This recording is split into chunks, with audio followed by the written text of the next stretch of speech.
like I said, there's not a lot of things they didn't change. Just because we are no longer fighting, killing people, and stuff like that doesn't mean a lot of things are still similarly the same. You understand? Mm-hmm. So a lot of things, like for example, in TUT you have the thing of saying we have a certain problem within, maybe in the class or in the university. You understand? They will never be part of that struggle that we are fighting for. You understand? They will always disassociate themselves within the struggle. The SRCs. Do you have white people in the SRCs, or is the white from the DAs, the different parties, Freedom Front Plus? Do you have those, or it's just majority? It's black. Majority of, to be honest, SRC is black. SRC is dominated by black students. Understand? I think he can. They don't care. Actually, the white ones, they don't care about these things. Or I will say that they don't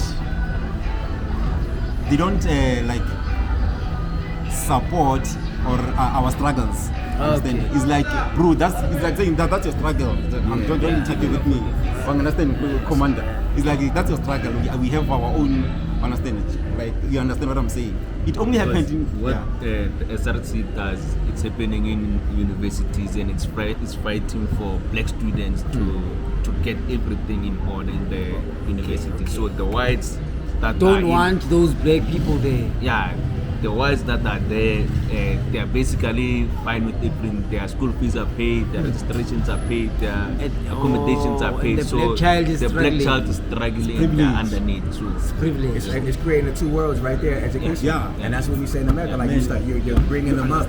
So it's like you plant the seed. So by the time they get older, you already feel like you don't matter because and they do matter. And to that, it makes me think again. In America, it's not as defined. It's not as pronounced. You know, like this is clear over here. In America, it's smoky. Like I said earlier, like Malcolm X once said, South Africa practices the racism that it preaches.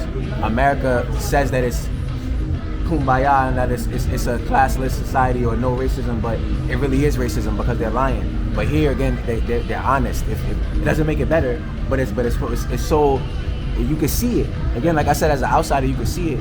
And to me, like just for you to say as a student, like that's beyond like fucked up. That as a white student, you wouldn't.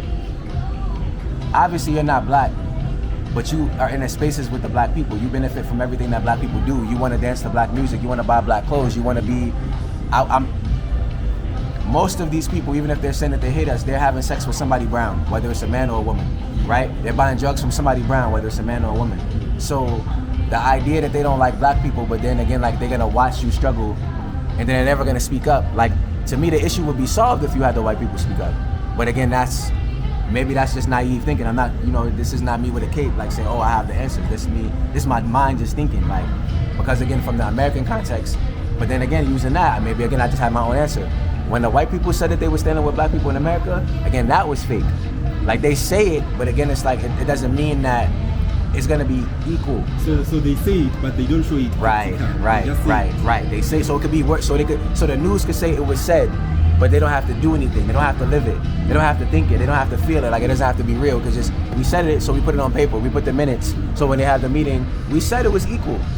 You said it, but you never did anything. At the end of the day, the whites are on the beautiful side of the world, and the black are on the struggling side.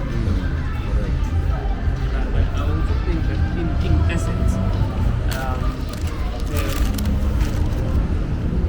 there is just a rhetoric that there is a democracy, whereas the system that was used during apartheid has not yet been uprooted.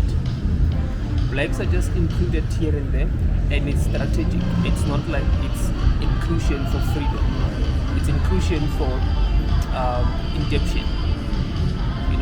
You spoke about middle class. Most of our middle class people in South Africa, they are highly indebted. They're staying in estates, they're paying a lot of money to the bank for about 20 years. They're driving fancy cars, they're paying a lot of money to the bank, not to the state. I was thinking about this concept over the weekend to say that, but what if all these bond houses were being bought from the state? The state would be having a lot of money because a lot of people, blacks now, they have bonds. But unfortunately, they buy those bonds from a private company, which is a bank. Now, the bank doesn't give a lot of money to the state. Okay, they might be paying the tax and all those, but imagine if the state was the one who was the custodian of the whole system, whereby everyone who wants to have a property, who wants to have a house, buy it from the state.